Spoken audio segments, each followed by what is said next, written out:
காலநிலை மாற்றம் மற்றும் புவி வெப்பமடைதலை தடுக்க பசுமை காடுகள் இன்றியமையாதது. இது தொடர்பாக புதிய தலைமுறையின் நம்மால் முடியும் பகுதியில் விரிவாக பார்க்கலாம்.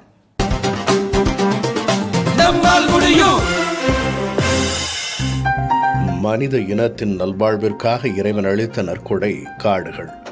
தற்போது மனிதன் வாழத் தகுந்தது என்று கருதுகின்ற நிலப்பரப்பில் 38 விழுக்காடு காடுகளே, அதாவது 4 பில்லியன் ஹெக்டேர், சற்றேறக்குறைய 154 லட்சம் சதுர மைல். ஒரு ஏக்கர் நிலப்பரப்பில் உள்ள மரங்களிலிருந்து ஒரு வருடத்திற்கு கிடைக்கும் பிராணவாயு சுமார் 19 மனிதர்கள் அவர்கள் ஆயுள் முழுவதும் சுவாசிக்க தேவையான அளவு உள்ளது என்று சொல்லலாம்.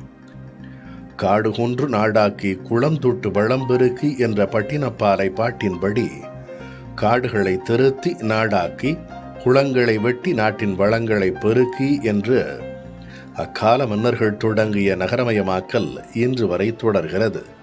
இதனால் பல்வேறு வகையில் காடழிப்பு நடந்து கொண்டுதான் இருக்கிறது என்பது இயற்கை ஆர்வலர்களின் ஆதங்கம். புவி வெப்பமடைதல், தீவிர வானிலை நிகழ்வுகள், பல்லுயிர் இழப்பு மற்றும் விவசாயத்தில் பாதிப்பு போன்றவை காலநிலை மாற்றத்தினால் ஏற்படும் விளைவுகளாக இருக்கின்றன.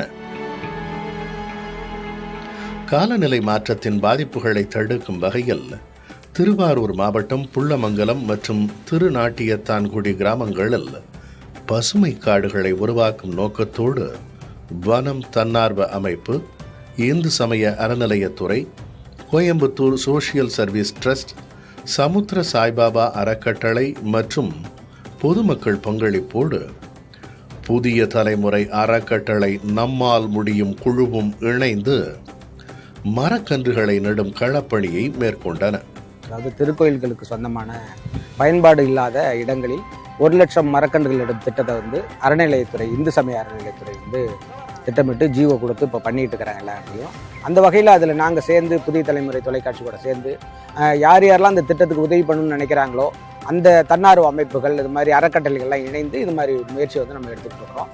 இந்த கோயிலுக்கு காசி விஸ்வநாதர் ஆலயத்துக்கு 400 மரக்கன்றுகளை கோயம்புத்தூர் சோசியல் சர்வீஸ் ட்ரஸ்ட் கொடுத்துருக்காங்க. அதே மாதிரி திருநாட்டியத்தங்குடி கோயிலுக்கு சொந்தமான இடத்துல நட்டப்போ அங்கே சமுத்திர சாய்பாபா ட்ரஸ்ட் அவங்க 400 மரக்கன்றுகள் கொடுத்தாங்க. இது மாதிரி நிறைய பொதுமக்கள் இந்த ஊரில் வசிக்கிறவங்க, இந்த கோயிலுக்கு தொடர்பான நீண்ட காலமாக பக்தர்களாக இருக்கிறவங்க, இந்த கோயிலை வழிபாட்டுக்கு வர்றவங்க எல்லாருமே அவங்களால முடிஞ்ச சிறு சிறு உதவிகள்லாம் கொடுத்து இந்த இடத்துல மரக்கன்றுகள் நடுறதுக்கு முயற்சி பண்ணியிருக்கிறாங்க. அரசாங்கம் எடுத்திருக்கிற முயற்சி பொதுமக்களை அல்லது நன்கொடையாளர்களை இணைத்து இது மாதிரி ஒரு பெரிய முயற்சி எடுக்கணும். அவங்க எடுத்த முயற்சி பெரிய அளவில் இது மாதிரி சக்ஸஸ் ஆகிட்டு இருக்கு. மக்கள் பயன்பாட்டில் இல்லாத கோயில் இடங்களை சுத்தப்படுத்தி குப்பைகளையும் சீமை கருவேல மரங்களையும் அகற்றி இடத்தை சுற்றி மரக்கன்றுகளுக்கு பாதுகாப்பாக வேலிகள் அமைக்கப்பட்டது. மரங்களை நடுவதற்கு குழிகள் போடப்பட்டு நீர்ப்பாசன வசதி செய்யப்பட்டது. சீமை கருவேல மரமாக இருந்தது. இது சீமை கருவேல காடுகள், ரொம்ப உள்ளாரெலாம் யாருமே வர முடியாது. அதேமாரி ஒரே சீமை கருவேல காடாக இருந்துச்சு. அதை அப்புறப்படுத்தி சுத்தம் பண்ணிவிட்டு இப்போ இந்த மரங்களை நாங்கள் வச்சுருக்கோம்.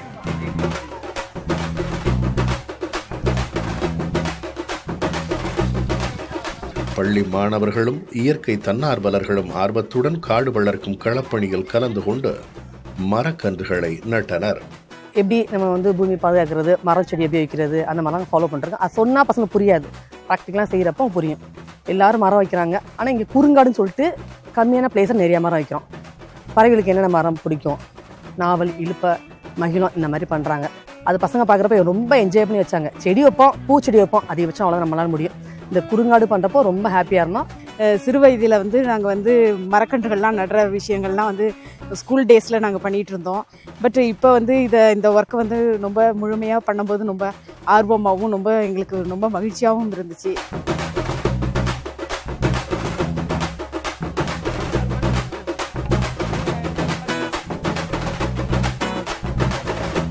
இங்கே தான் எங்கள் எல்லாருக்குமே தெரியும் மரம் நடுறது எப்படின்னு.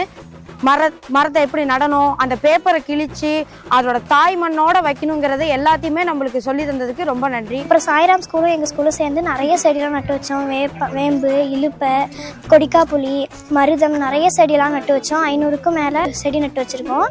துறையின் சார்பாக 1 லட்சம் மரக்கன்று நடும் திட்டத்தின் கீழே வனம் தன்னார்வ அமைப்பு மூலயமா அருள்மிகு ரத்னபுரீஸ்வரர் திருக்கோவில், அப்புறம் காசி விஸ்வநாதர் திருக்கோவில், புல்லமங்கலம், இந்த 2 கோவில்லையும் வந்து 800 மரக்கன்றுகள் நடு திட்டத்தில் வனம் தன்னார்வ அமைப்பு வந்து கலந்துக்கிட்டு அவங்க தான் எங்களுக்கு வந்து அந்த மரக்கன்றுகளை இலவசமாக வச்சு தராங்க.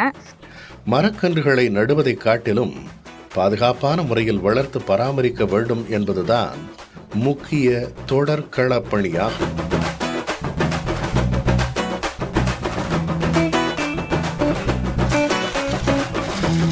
இதை வந்து நடுறதோடு இல்லாமல் நாங்கள் எய்த்தாப்பில் இருக்கிற வசி எங்களுக்கு 2 ரெட்டிப்பு பொறுப்புங்கிறத உணர்ந்துக்கிட்டு நாங்கள் அதை ஒரு 2 நாளைக்கு ஒரு தடவை 3 நாளைக்கு ஒரு தடவை எங்கள் மன்ற மாணவர்களை வச்சுட்டு இதுக்கு தொடர்ந்து தண்ணி ஊற்றி இதை பராமரிப்போம்.